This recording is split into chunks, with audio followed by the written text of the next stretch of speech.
perfect life looks brilliant. Give me more of this.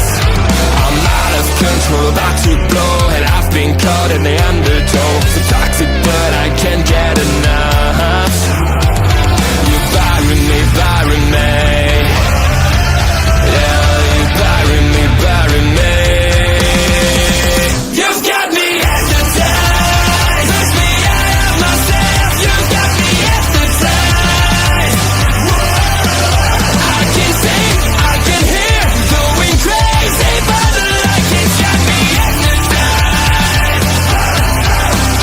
You've got me hypnotized. Can get you out of my hand again.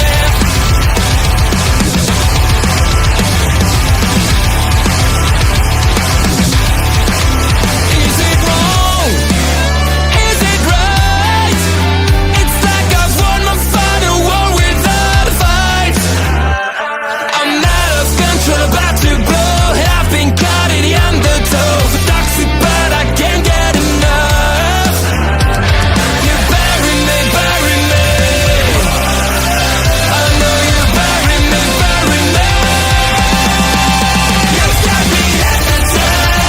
Push me out of myself. You've got me hypnotized. I can see, I can hear, going crazy by the light. I am in misery.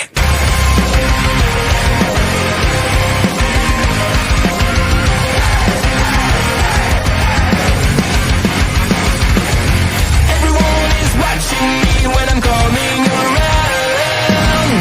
They all are judging me when I'm lying on the ground. I've got no shelter, I've got no escape. My life is a prison and I can't run away. I feel it in my bones, I'm losing it all. Stuck in my head, I am in misery. Deep inside myself, all I get, my only family. Stuck in the grave, can someone rescue me? I'm burning alive, I got it, I am in misery.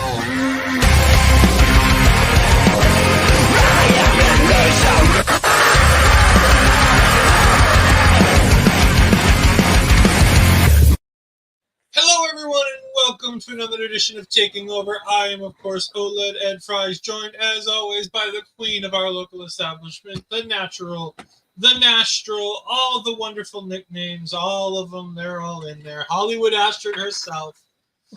Ashley Bizarro, how you doing tonight? I'm doing all right. How are you? I'm doing all right. I was in dad mode earlier, so I missed large portions of the show in dad mode tonight because my daughter had a choir concert or a chorus concert. So I'm here as emotional support / add opinions. Shocking. I have opinions and I might add them. Something new for the show. Sure. But no, Astrid is going to host most of the show because I don't have an order and anything like that. So Astrid's going to be in charge. So you know what we're going to do? For the first time in a long time, Papadow! No, that's gonna be awkward for me. I have to point the other way. All right. I'm not used to that. It could be. We won't switch it around. Remember when I, Hello, my friends. Happy Tuesday to you both. How is everyone doing tonight? I'm doing good. I didn't have to watch the entire show and listen to Booker T. I only had to listen to Booker T for 30 minutes. Do you know how great it is to watch NXT and only have to listen to Booker T for 30 minutes? I lower the volume, so I don't listen to anything almost. Oh, you miss a lot without the volume, let me tell you. I really could care less about Booker T. So rather everybody else, unfortunately. If I could just mute him, I would do that, but I can't. Oh God, if I could just mute one of the announcers, that would be fucking fantastic. I mean, I heard every now and then, depending on the volume, but pretty much low all the time. But yeah, we started with the NQCC at ringside with Miles front and center, which I love to see. NQCC. No. NQCC. What are they called? No, you say it. That's your name. The Candy Crew was that ring. It came out. The Candy Crew. Candy Crew. But yeah, I love having Miles here front and center. I really like this promo too. I'm usually not a fan when the show starts with a promo, but this one's one of those that I could put in my exception list just because it was finally that we literally hear him say that he's partially deaf. Obviously, we've heard the jokes here and there, but he never said it out loud, and he finally says it out loud. And to be able to hear the acceptance from the crowd when he does say it, it's just amazing to watch it. I love the fact that he's like, I'm here for the people that have the disabilities, and so they can shine for who they are, and not for their disabilities. And the way that he just spoke here, just it was great for me. I loved it. I love the part that he's able to make a connection with the crowd as well. And it's something that we've been building up. I love the fact that he brings up, he's like, I want this battle royal. I know I was not your first choice or your second choice or your third choice, but I'm the one that won in the end. But I love not only that, but his confidence while he's talking as well. I feel like it's something very big that we see building up as he's getting this momentum moving forward. And not only that, but we get Ethan Page interrupting of all people. The chanting here from the crowd is the part that really took me off. I know you're gonna say that, but I don't care. Um, I love this part with Ethan though. I like the fact that they used Ethan to really build up Miles even more on the way to Battleground, and I feel like they used him very well in this particular scenario as well. And I love the fact that even the crowd is into it. It's like he can hear you, and he's like, "Oh, I'm gonna say it slowly so you can read my lips too." And long story short, we get Ava coming out, and she confirms that it'll be Ethan versus Miles with the number one contender spot on the line for tonight. I think you missed that part. I think this was fantastic. I thought Miles felt like the main eventer they want him to be in this promo. He's not a main event talent just yet. He's in a main event talent spot. He's going for the men's championship. He's going to lose, and it's going to be fun to watch. But at the end of the day, I like the idea that it felt important. He felt charismatic. And again, I didn't get to hear any of this. I only had to watch this. But I love the vibe coming off of him. I love the way he controlled the ring, the way he was able to talk to the camera, talk to the crowd. He took those moments to soak in the crowd when he needed to, and then he kept going. He felt like he'd been doing this for 10 years. He was sensational tonight. Conrad, hello, everyone, everything pro wrestling, fantastic channel. Definitely go ahead and check that out on Monday nights, about 6 o'clock Eastern time. Him and John from the Hubbard Wrestling Podcast go ahead and do all kinds of great stuff where they recap the week in wrestling. They do fantastic work. If you watch AEW Dynamite, he does a post show for AEW Dynamite. Go ahead and watch him there. Yeah, no, I love this. Ethan came out. I hated it as soon as he came out. I didn't need to see his stupid face. I didn't need to see stupid man. I love Conrad. I need to see more Conrad and less Ethan Page. But no, and then I love this because Charlie talks Miles into this. Come on, Miles, like you want to be a big man, you got to take on these challenges. It's like Charlie's trying to get him to lose this opportunity. Charlie's trying to make sure he loses this. And she's like, ooh, I don't think the turn comes at Battleground. I don't think it takes long after Battleground, but it sure as hell doesn't come at Battleground. But no, this was a great way to open the show.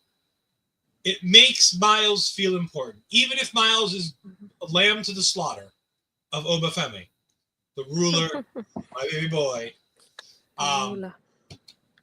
He definitely, he feels the part. It feels a lot more believable than I thought it would last week when we talked about this. And I'm like, Miles won. That's not good. Like, I'm excited for Miles, but at the same time, I'm like, is this the little we have in the division where Miles Bourne's turn to come up and be the but really? Yes, like Millie says, Millie's here. That promo from Miles was beautiful. Absolutely. Sensational promo. Loved it. Everything about it was fantastic. And then we get right into the match. Charlie Dempsey taking on Oba Femi. I love this. I love everything about this. I love the way Charlie Dempsey works. I love the way Oba Femi. God, the way Oba Femi has taken to feeling like he's been here for 5 to 10 years. Hello, Millennial Noob. Thank you for joining us. We greatly appreciate it. Way Oba Femi feels like he's been here forever. Like, Mhm. it's hard to believe 2 years ago we were talking about this guy throwing couches and how he was going to be my favorite boy because he was throwing couches on a promo thing. And then he wins the NXT breakout tournament. And he cashes in for the North American Championship. And I'm like, all right, let's see what they can do with this. He's an unproven champion. He beat Dragon Lee. Let's see what he can do. But it is so good to see him 2 years later, after all the accolades he does, that when he's in this ring, he feels like the veteran. When he's in this ring, he doesn't feel like he's green. When he's in this ring, the matches just work. He's sensational. Charlie and him had really good chemistry. The way Charlie was falling through and into holds and doing the submission stuff, it made Charlie look great. It made Oba still look like the monster that he is, but still being human. The reason why Oba Femi works and why Braun Strowman never worked is because Oba Femi is beatable. They don't beat him, but you see how beatable he is every night in and out.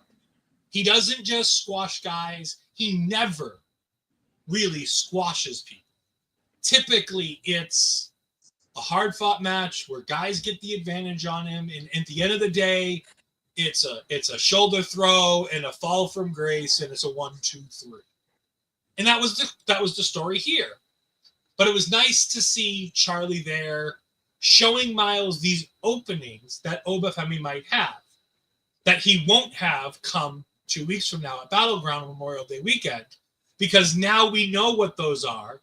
And so now Oba, in theory, is going to be smart enough to close those holes off and become a bigger, badder monster that's going to decimate our poor Miles Bourne. Baby Orton is going to get wrecked in the best way possible, but it's going to be such a showcase for him. The promo for Miles is inspiring as someone who has a disability. I mean, absolutely, Mike. Miles Bourne, that promo is, I want to say it might be top 10 NXT promos of all time. Like, it did everything it needed to do. It made Miles feel like he belongs. In a world where we know he doesn't belong in this main event picture right now, he made us feel like he belongs. I now give him, instead of 100% chance that Oba Femi wins, I now have it at 99. Miles has a 1% chance. I mean, that 1% chance is lightning strikes Oba Femi and strikes him down and he falls down and, passes out. But 1% chance for Miles Bourne. Yeah, I did want to talk about the Oba and Charlie. It felt kind of similar that way to Miles and Ethan. Just it was that match would like really show off Oba Femi even more, and I feel like Charlie was again the correct person to show off Oba and the way he's able to work with so many people from different styles, and we can see how they mesh really well together here. So this was a really fun match to really like open the show with. Right after that, we get Carmen and Thea that are backstage. She talks to her about like the way she saved her, and then they found Tatum that breaking down her dollhouse and basically crying because she's all alone. She says she's lost everything and everyone, which made me tear up. And I hate the fact that they brought this up on screen, but it's something we expected at the same time. She did tell Thea, which definitely it made me laugh. She said, "You're a grown-ass woman, but you can't do anything alone," which reminded me a lot of what we said in the past about Fallon Henley being in groups, because she said she wanted to go by herself, and she's in a group for the second time now. And just getting the vibe from this, we already knew that the way NXT goes, that it was going to be Tatum versus Thea happening later on. We also had that moment of Ethan and Ricky. Ethan just the way Ricky's talking to him is like, "Oh, you're basically going after Miles the way you are because of me." So we do have that tension going on between the both of them. They continue to carry over. Well, there's Lara Kit. Why have they called her up instead?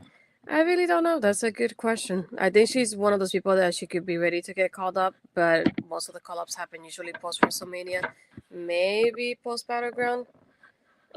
So you never really know, especially with Tatum. But it just reminds me so much how with the women's division with Gigi and Shotzi, they could have called them up as a team together. I feel like they really need teams in the women's division, and I feel like that would have been a great spot for them. It just makes me really, I don't want to say upset, but in it doesn't feel great to have them released at this time. And that's at the same Tatum killed this promo on ranting and rapping. I loved every moment of it. Yeah, I really did too. Made me kind of tear up a little bit just thinking about the fact that we have no Javier, no Gigi, and Shotzi's gone at this point pretty much. And I feel like this is something that they could use to their advantage at the same time to really do something else to Tatum's character, because we got a little bit of this, but then Chemical X was born. So I feel like at the same time they could really use this to do a little bit of change in her character. It seems like like these Debbie releases really affected not only the fans but also the wrestlers. That's a yikes. Yeah, I feel like this to me most, I wouldn't say all of them, but most of them, like a Gigi and a Shotzi, for example, and a Jakara, and even Ormans. To me, those didn't make sense because they were also being used on TV.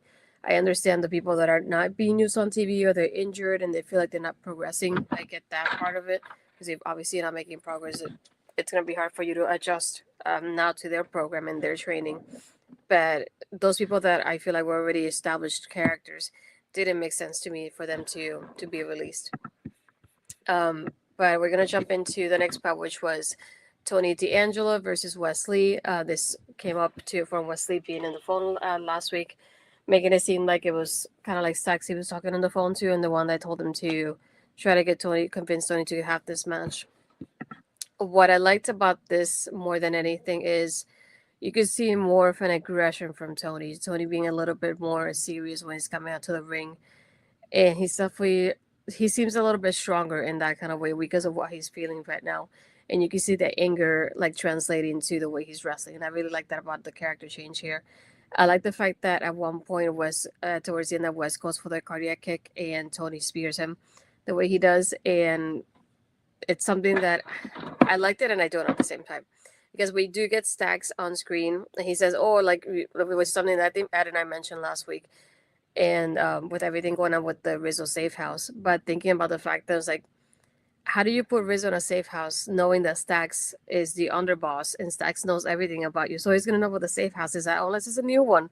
So we see Stacks outside the safe house, which distracts Tony. And I did like the fact that he was able to use Rizzo to his advantage in that aspect of it, because then Wesley's able to pick up the win. But at the same time, I don't like it just because I feel it's probably the second time, if I'm not mistaken, that Stacks does something on screen instead of just being there in person to really confront Tony. I do like the fact that even during Wesley's victory and theme song playing, you could hear Stack saying, "Oh, I'm thinking like the Dawn. Like I learned from you. You told me to learn from you, and I did. So I'm learning from you." But he's just standing in front of the safe house. And after he loses the match, Tony gets in the car with somebody. He says, "Drive to the Rizzo safe house." Like basically move to it just because we're late already since Stax is already there. But yeah, I just don't like the fact that so far everything with Stax has been him from a distance, him from the screen, and it's not really much interaction face to face with Tony, which is something that I was hoping would happen this week. I get here and Olet is not here. No, hopefully he'll be back in a moment. Logan, I'm sad that Julia and Roxanne's tag team is over. Really like them together and hope they'll win the women's tag team titles. I didn't know if they would have win the titles. I feel like it's too soon to really speak on that aspect of it, but yeah, I just don't like that they brought them up and they already brought them up, and they haven't even been together for a month, unfortunately. But it is in the 56. I cannot even say it. 50K connection. There you go. Jeez.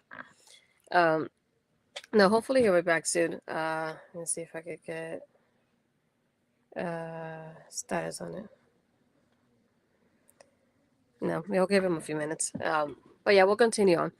And then we get a promo from Stephanie. I do like the fact that she likes to give a background about Jordan. It's like Jordan was the top of the TNA women's division.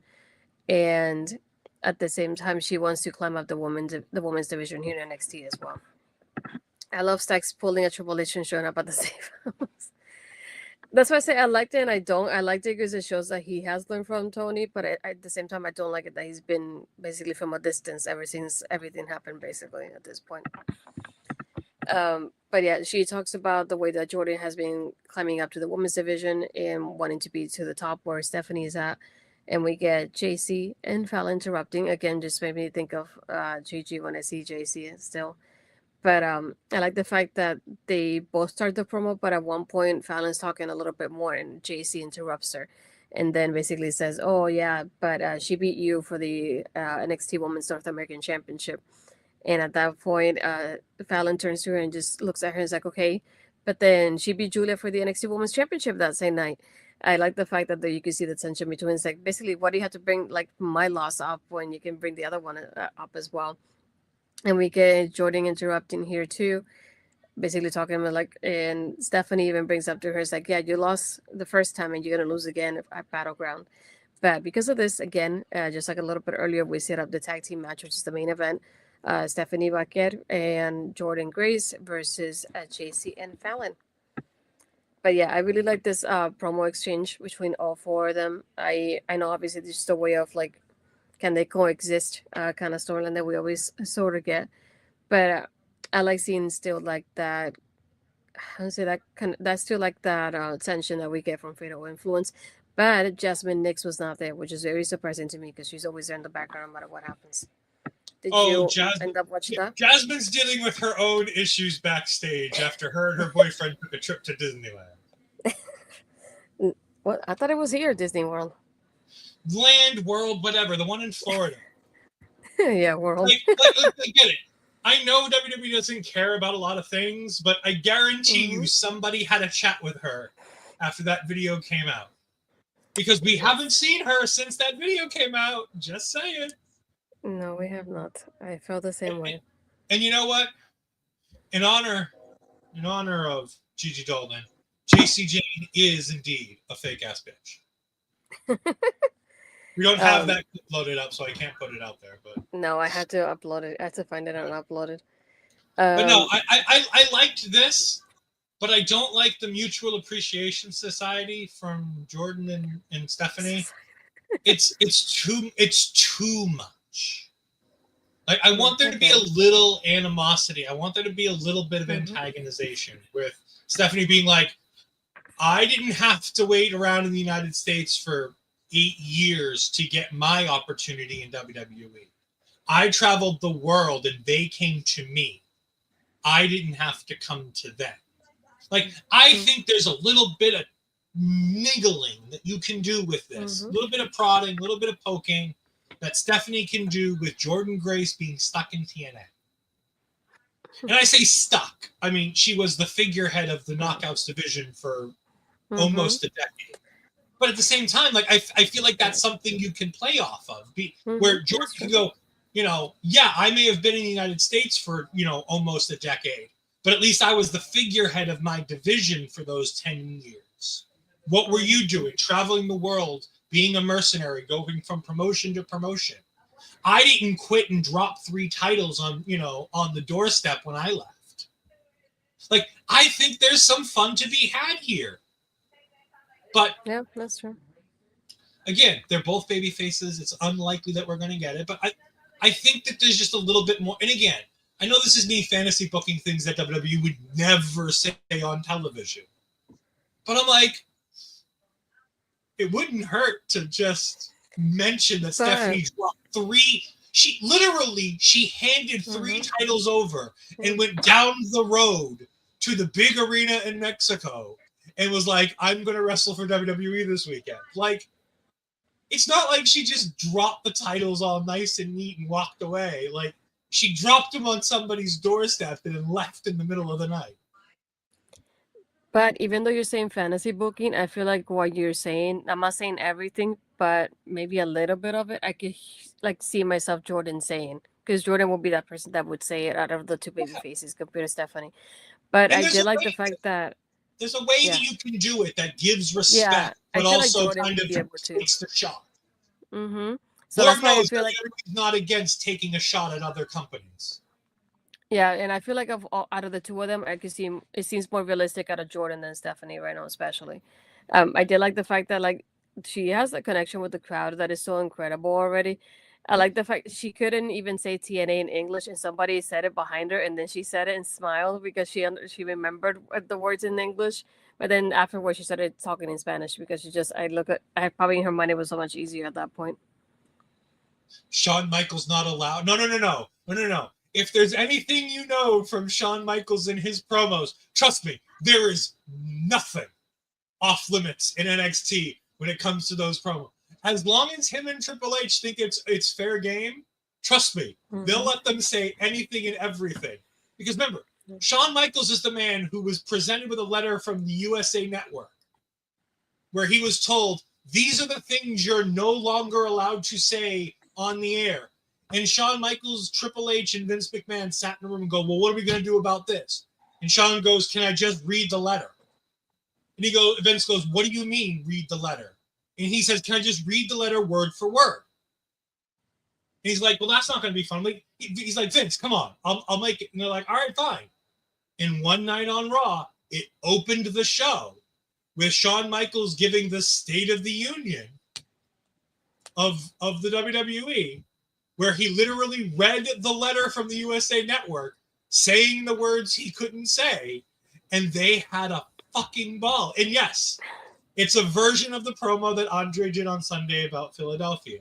Andre's promo was much worse. I give Andre credit for what he did. But if we're going to have anybody, we should have had the DX expert and the Shawn Michaels fan being the one to give this promo. But I digress. I'm not jealous. You're jealous. Anyways, I'm back. I figured you're the one that watches LFG sometimes, right? I think you've watched a couple. I've watched a bit of it here and there. Yeah, I like the fact that they brought up the girls for this part here. I like the visual of it because they're talking to Undertaker and Bully Ray, and like you guys are going here for the finals. Whoever wins is gonna get that contract, and then all of a sudden we get Izzy and Nikita on one side, like, and then we get Lola and Lash, which is still awkward to see Lash without Jakara. It just feels so weird to me. I'm not used to it at all. He has another short friend now. And then I like how they both fill up, and there's girls even behind the LFG girls too, and just like, and Undertaker's basically telling them, this is what you're gonna come to when you win that contract, and look who they are already before you even get that contract. I like the visual of it. Just even Bully Ray said, to me, this is this is the best women's division in like the wrestling world. I don't particularly agree with entirely of what he said. It is one of the best, but not the best. I'll put the wording correctly. Stardom exists. But that's what I'm saying. Yeah, he said the best. I would say it's one of the best, and one of the top ones, especially. It is the best in North America, as I always make sure I say when I talk about how great the women's division is in WWE, especially in NXT. Yeah. It is the best North American women's division in the world. Yeah. Yeah, in the way he mentioned it, he said it's the best one in the wrestling world. So I was like, I wouldn't say that exactly, but I get where you're coming from. Yeah, and we have Tyra May Steele taking on Xena Sterling. Mm-hmm. And we have, I believe it is Shiloh Hill taking on Jasper Troy. Yes. In the men's final. Yep. We didn't get that for the guys. We only got the girls tonight, at least. No, I know, but I mean. Mm-hmm. Fine, I guess. Like, this isn't my finals for this. I've not watched everything, but I've gone back and watched bits and pieces of it. And again, I still think it should have been Bailey Humphrey. I still think Bailey Humphrey is one of the most impressive people on this show. And again, I still want that match of Bailey Humphrey versus Jada Parker. For no reason in particular, I want that match as her first NXT match. I mean, for no reason in particular, I think that would be a fun match. Shiloh Hill still freaks me out every time he smiles because the man showed us how to make fake teeth. Why does he not have fake teeth when he's on television? I don't get it. I don't get it either. But I'm surprised to see Xena Sterling here But at the same time, I'm not. She's done the hard work. She's done the things she needs to do to get here. Good for her. And thank God it's not BJ Ray. Yes, I was so glad I when I know saw that. he's going to I'm get sorry. signed regardless, but Yep. thank God it's not BJ Ray. And for those that don't remember, the guy who used to hit on all the NXT talent randomly backstage, that is sexy BJ Ray, as he was known as. Also, Hulk, thank you. I did see your comment in there. Thank you for joining us. I know Ash had flashed it up. Yes, BJ Ray, he does indeed equal dipshit. Right after this, we had them trying to interview Tony. This is when he's leaving to go to the safe house, as I mentioned a little bit earlier. I'll figure out it here because later on he is in front of the safe house, but Stax is able to take over him and attack him. And he's like, "You basically told me to learn from you, so I did." So it's like I was basically a step ahead of you because I was learning from the Don, as I was learning being the underboss at that point. Then we have Ethan versus Miles. I already touched up upon this a little bit already, but this was a great showcasing for Miles here. And I feel like it came at a really well timed, like it was really well timed, and especially having somebody like Ethan that it's able to showcase him in such a way. I mean, it's nothing like out of the ordinary that happened in the match that I could particularly highlight, but just like overall performance, I feel like Miles did great here by himself. We're used to having him mostly in tag team matches, so to be able to see him in a singles match, I feel like he did very well for himself in here. And obviously because of everything happening out, even with the like everything on the line, we knew still he was gonna end up winning the match because they were not gonna change it to Ethan like this. It wouldn't make sense at this point. At the same time, with everything with the promo with Miles, could they add him maybe possibly? But at the same time, I feel like right now it's still gonna be like Oba versus Miles, and we have still Miles winning, so he keeps the number one contendership spot. Yeah, I loved everything that Miles did here. I especially want to shout out, and I hate to do this, Ethan Page. So I have to sneer just saying his name, Ethan Page. God, he did such a good job making Miles feel like the babyface in Peril. He did such a good job making Miles feel like he belongs. He sold everything Miles did. He felt like he was in charge of this match. But at the same time, Miles felt like he was in it the whole time. Even in the points where it looked like Ethan Page was moments away from winning. I love the style that Ethan worked in this match because it's not the traditional Ethan Page style. It was slightly different because it wasn't to showcase himself. It's to get himself over, of course. That's the objective of every professional wrestler. But he knew his mission here tonight was make sure that Miles Bourne looks like a killer. Make sure Miles Bourne looks like the number one contender. And with the exception of the drop kick being the finish, I thought mission accomplished. What is Miles Bourne's actual finish? Because I'll be honest with you, I don't know. No. But it needs to be called the BMO. Whatever he does, and it should be an RKO, he should call it the BMO. Or the MBO, which one of the two? Miles Bourne Orton. Miles Bourne Orton. No. Yes, MBO. Miles Bourne Orton. Baby Orton did so good here. No, he's just so lovable and likable, but at the same time,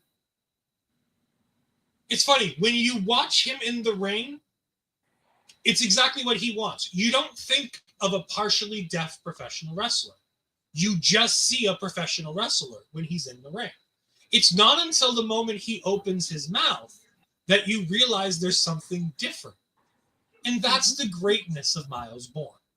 He does, in his promos, like we talked about earlier, have always been really good. He has a knack for comedic timing. He has a knack for, it's not just the words, because the words might not even be his, but he has a knack for the facial features, for the timing, and the way, the cadence he uses for his statements that always made him feel like he was he was somebody you wanted to hang out with. And of course, now that we see who he's dating, we all want to hang out with him even more. Love Island So it's NXT. like, what's that? It's Love Island NXT. Oh, of course it is. It's why you can't go. You can't I go don't to need the to go anymore. I don't need to go anymore. I know, but you can't go. If we send you someplace, we got to send him too, because we can't let you go by yourself. You'll come back with some wrestler on your arm. Hell no. Probably BJ Ray. Ew. Hell no. Yeah. But no, I thought this match was great. I enjoyed every moment of this match. I could have seen them doing a swerve here, especially if Charlie made his way out there and tried to help and hurt Miles. Like, it was in the back of my mind, like, they could fuck Miles here and add Miles back in at some point for Miles to be like, no, I need to get in this match and do something to get back in. By the way, do you just feel he's going to have to wrestle Shawn Spears next week? Like, I know they started something with Shawn Spears and Josh Briggs. But why do I feel like it's Shawn Spears versus Miles Bourne for the #1 contender next week? I mean, not next week, Alex. They confirmed Briggs versus Spears for next week. Oh, did they confirm that for next week? Yeah, it was on the graphic on the side. Oh. Yeah. I guess Miles gets a Facebook big baby boy then, so good for him. He can die on Memorial Day. Good for him. They announced KO and Uriah versus OTM. And then Sean Legacy versus Javon Evers versus Sean City Adonis. Briggs versus Spears. And then Kalani versus Aria. If Kalani wins, then she gets the North American Championship match.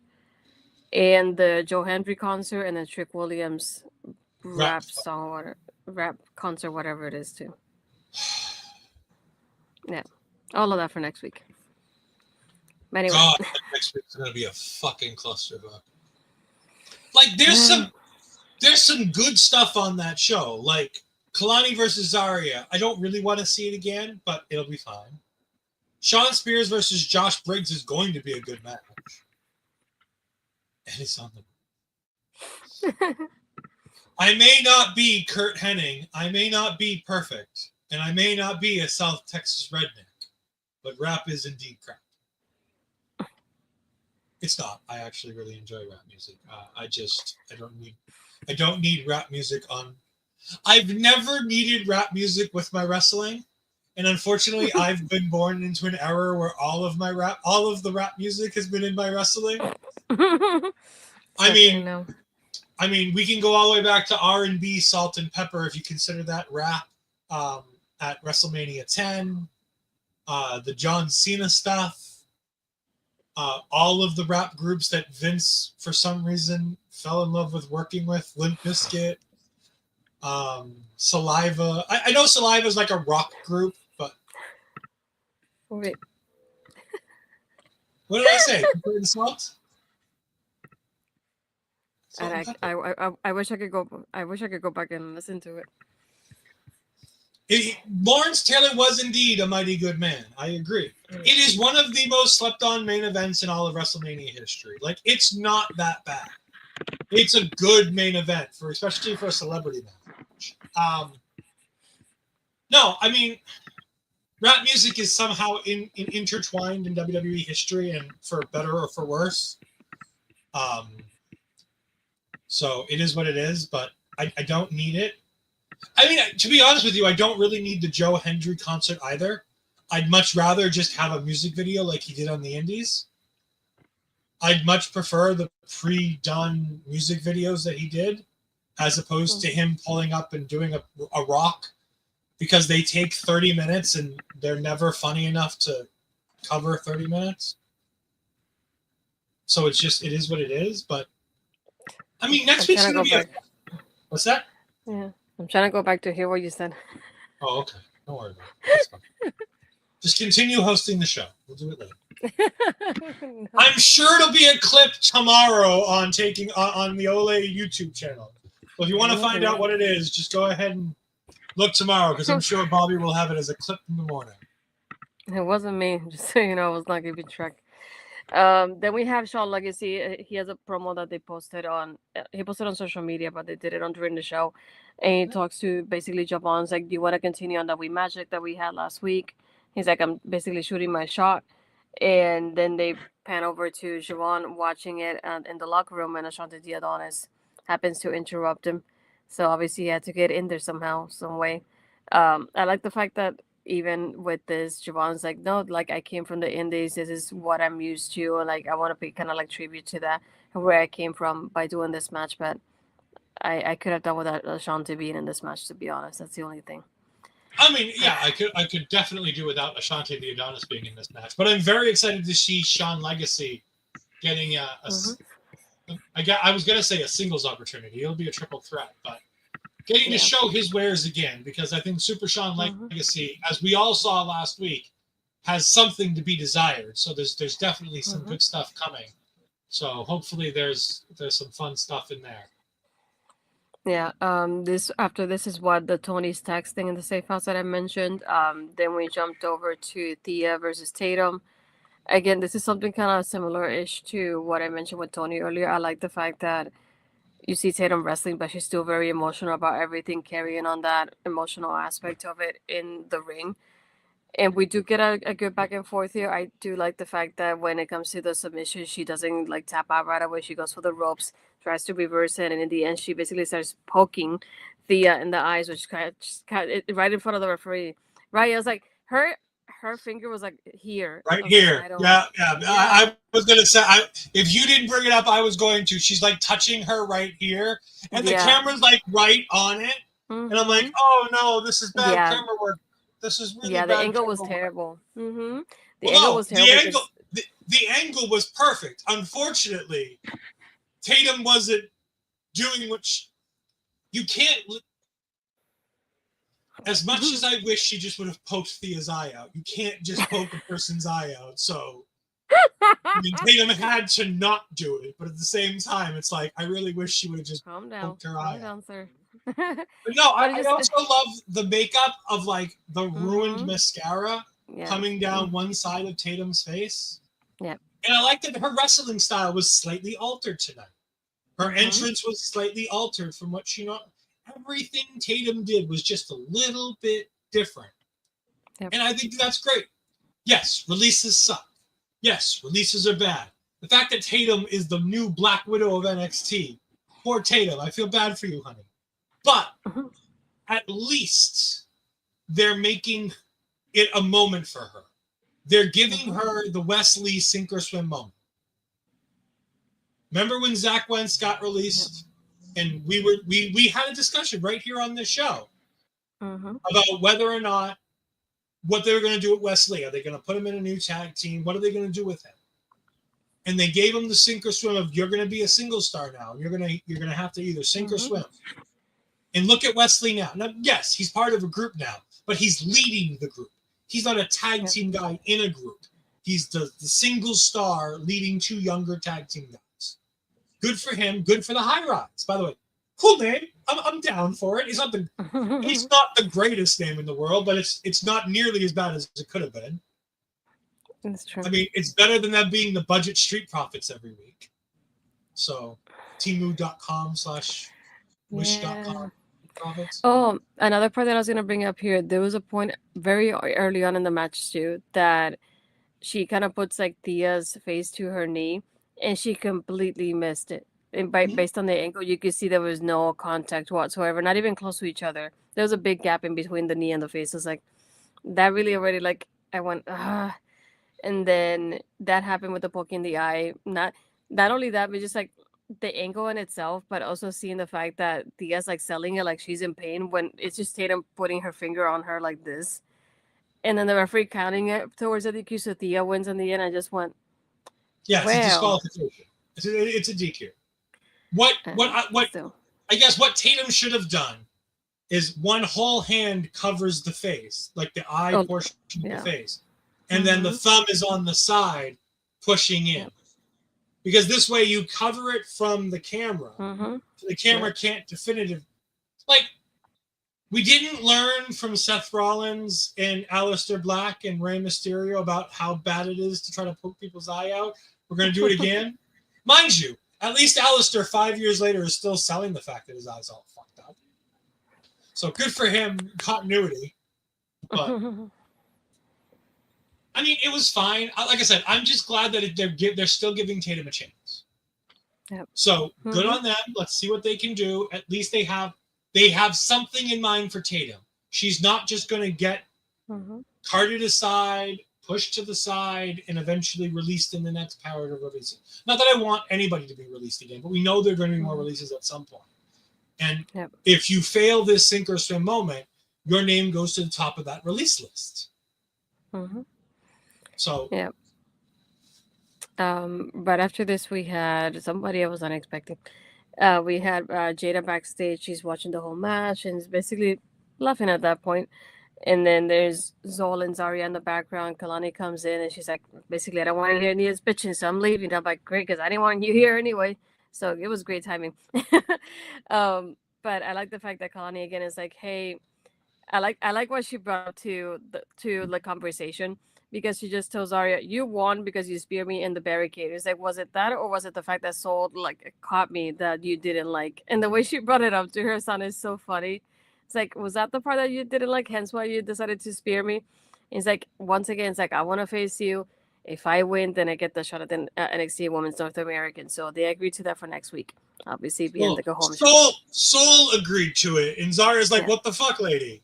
Like, I've already done this to help you out. Why are we doing this again? No, yeah, it was funny. And then they confirmed that we get Tony versus Stax for the NXT Battleground as well already. So fine. Yeah. This one I wasn't paying attention to what was said, but I know it was a segment with Briggs. I know he mentioned about he didn't want Ida Nomura to leave, and then he's talking to Hank and Tank, and then Spears comes in, and then we switch over from the Spears thing, which is it's what causes them back. So I can give you a little bit of what happened here. So Briggs is there, he's sad. Hank and Tank come in and they're like, hey dude, we're sorry about Nomura. You know, he was a cool dude. We're sorry to see him leave. We feel bad for you. You know, you've lost your best friend. And Briggs is, you know, like, yeah, you know, I feel bad because I was on him about the fact that we kept losing.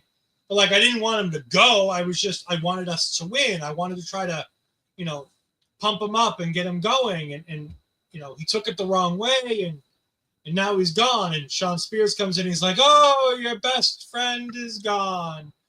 Shocking for you, Mr. Briggs. And he's like, look, I don't want to talk about this. And he's like, you know, this is a pattern now. And he's like, your best friend's gone. And he's like, what was his name? And he's just like, he starts thinking. And Briggs is like, Imamura. He's like, no, Brooks, Jensen. He's like, look, I don't have it in me to deal with you right now. Just get the hell out of my face. And he's like, come on, Briggs, if you don't deal with this, you're going to explode, and we can't have that. And Briggs is like, look, I got a great way to get my aggression out and get all this dealt with. Me versus you next week. And I'm like, that won't happen. No big deal. Sure. But apparently it will. Yeah. And then we get Ava. She's with Kale and Uriah. They're talking about how Chase University's back at it again. And it's revived, and they want to have a match. And she's like, well, it's not a bad idea. I'll give you a match for next week. So they're celebrating, very happy that they're going to have the debut match. It's like, oh, so it's going to be our opponents. A returning OTM. And the fact that Andrej is just like, what the... just the timing of it. Did you see Ava tweeted the clip from NXT and she retweeted it, and she goes, I clutched my pearls. No. Yeah. No, I thought this was great. Uriah and Kale. Yes, Kale. I love how I can only ever remember Uriah, and then the other guy's like, something. That one. The other guy. They apparently texted Ava 50 times each to ask to talk. But Ava also said that, and you're going to have to explain to me what this means, that the look was, she liked his look and that it was serving. I did not see it bringing any food. What was it serving? I don't understand the terminology here. Can you explain? I'm guessing they're talking about the Andre's new outfit. Right? Yeah, Andre's in the new outfit with like he's in the warm-up suit with like the jumper thing. Why do we have to bring up the serving line though? I don't know. No. That's what Ava said. She's like, Andre, I'm digging the new look. It's serving. And then she went back to talking about OTM, and I'm like, wait, no, we need to. What is it serving? I don't understand this. I need context. What the fuck is going on?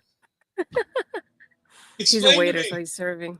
I'm kidding. Well, he's not serving. He's in a friggin' tracksuit. I need Auntie Collins here to explain this to me. I have a feeling she'd understand. Bobby, there you go. There's your moment. Maybe Jose will know. Well, I'll ask. Maybe we'll ask Jose, and he can help explain it. The Mother Talking Post Show crew, I guarantee you will understand whatever Andre was serving. I'm sure they'll understand. So. Oh, I forgot before the Briggs thing. We had the contract with Trick and Joe Hendry. Yeah, nothing of note happened. No. I have a theory, and again, I've started to fantasy book again, which is always dangerous, but you guys all seem to love it, so I'm going to go ahead and do it again. So, I think Trick Williams wins the TNA World Championship at Battleground. He holds it for a month or two. Yeah, it typically does. He holds it for a month or two until the next big TNA show. And I don't know what the next one is. It's based on the time of year. I'm going to guess Slammiversary is next, because Bound for Glory is typically. I know it's not the next show, but it's like the next big show. It's Slammiversary. That's a summer one, right? It's like June or August. Okay, we're in May. Because Bound for Glory is almost always in October, if I remember correctly. Slammiversary, July 20th. There we go. So Trick will hold the title until Slammiversary on July 20th, where I think he's going to take on Mike Santana.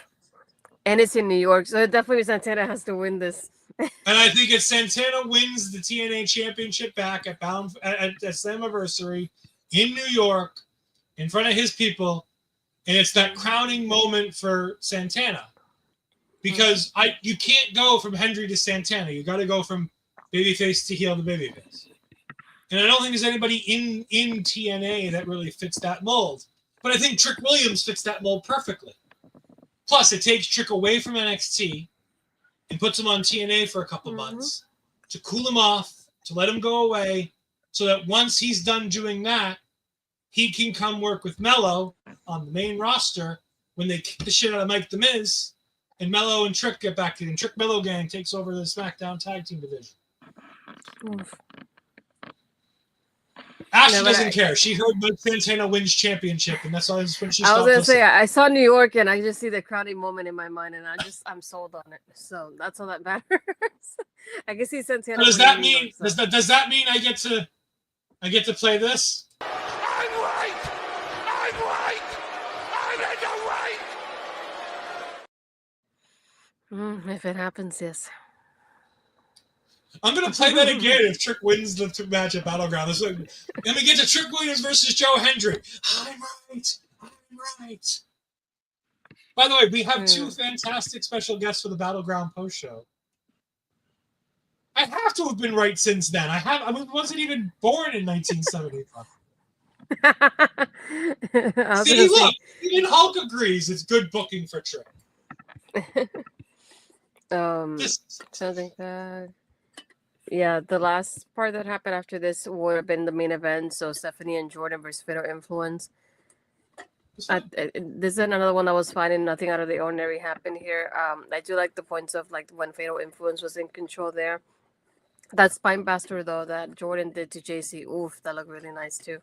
The combination there was really nice. I did like having Jordan pick up the win here for the team, and having her arm braced and even taking the championship before she gives it to Stephanie. Like I like the aspect how that played out. As they're like almost celebrating Stephanie's leaving, they see something happen in the locker room, and Ethan had just attacked Ricky backstage as that was happening. And then we jump back to goody. Ricky versus Ethan again. No, God no. The women main event. Based on the fact that the women main evented tonight, I think it's Stephanie versus Jordan will main event that show. I think they'll open with I think they'll open with Oba versus Miles. Good, yeah. I don't think they close with either men's championship match. I don't see any reason to close with either one of those. So if we get Ricky versus Ethan at the pay-per-view, because remember, the winner of the triple threat match gets a shot after Battleground. Mm-hmm. So if we're going to get Ethan versus Ricky again, maybe that opens the show, and then you do Stax versus Tony, and then it's Trick versus Joe, Oba versus Miles, and then, like I said, I still think no matter how you organize this card, I think at the end of the night it has to be Stephanie versus Jordan Grace. Yeah, definitely feels more important at this point. Plus, it feels like they fucking owe the women a main event at some point. Mm-hmm.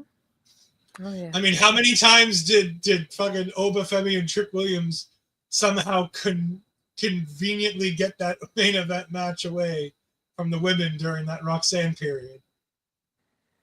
Mm-mm. Yeah, let's not talk about that.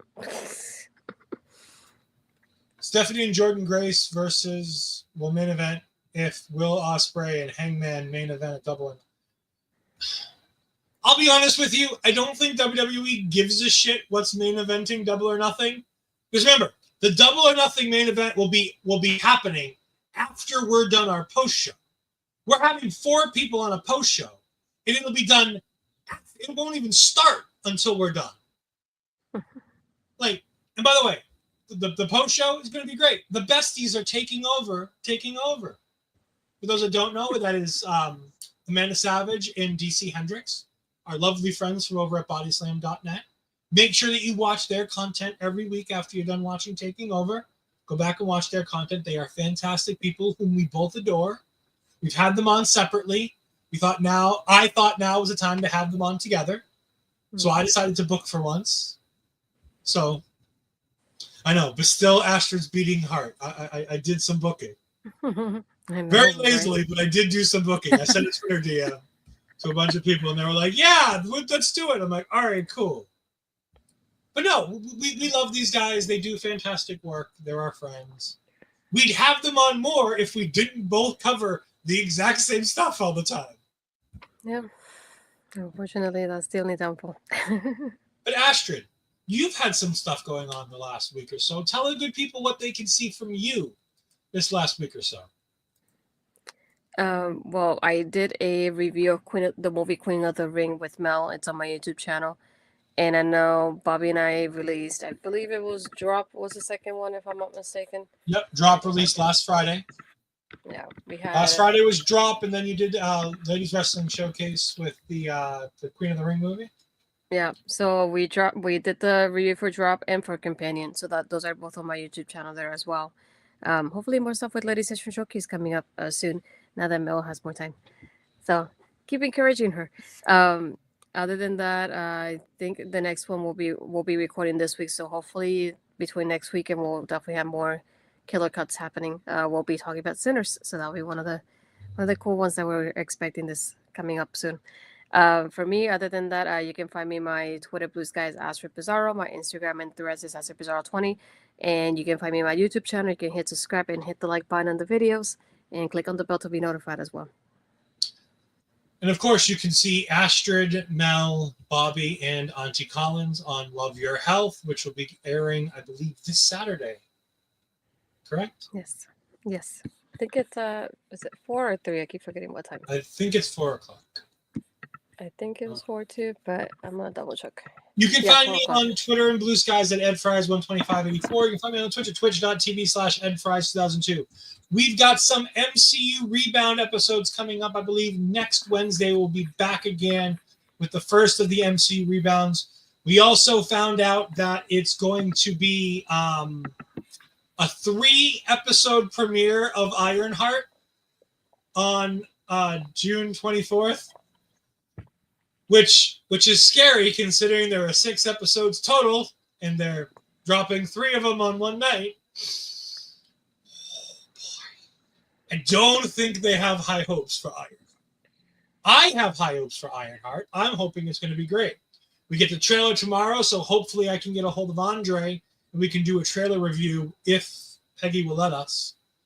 For Marvel Talk tomorrow night, we'll probably do a pre-recorded trailer review for that if we can get everybody together. We've got Guardians of the Galaxy Volume 2, all the way up until Black Panther coming out on MC Rebounds coming up in the near future, while we're also getting ready to do Ironheart. And then we'll be back again for Fantastic Four at the end of July. So end of June, we'll start doing the Ironheart reviews. We'll have 1 month of those since they're 6 episodes airing 4 weeks. God, that really just bothers me. But it's fine. It's fine. It's going to be great. After, your thoughts on Nev Campbell voicing Polaris on X-Men Season 2 of X-Men 97. I know, my Scream Queen. Your Scream Queen is going to be one of the most tortured girls of Magneto's children. Interesting. And then, of course, you can find me back here next week for Taking Over. I don't have a whole lot going on right now, so it's a bit of a calm period for Ed. Ed's had a lot of... If you want to, my camera wasn't working very well. My connection was bad. Excuse you. I mean, Nev Campbell is delightful. Let's not put her in the Jennifer Love Hewitt category. Let's give her a break. By the way, I love JLH. I think she's fantastic. I've watched almost everything she's done. I think. I mean, I watched The Client List. I've watched 911. I'm a very big Jennifer Love Hewitt fan. So I tease Jennifer Love Hewitt lovingly. But make sure that you do catch all of the wonderful things at our local establishment. You can find all of the Our Local Establishment stuff here at Ole Podcast or on YouTube and Twitch at Our Local Establishment.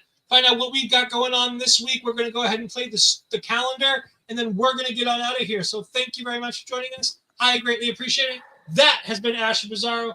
I have been OLED Ed Fries. This has been Taking Over. Goodbye. Never gonna stop, never gonna change, never gonna do the things you say. Run my own way to get there. Fools are calling and the I seem to care. In the air, no more crowd, just the opposite kind of 2,000.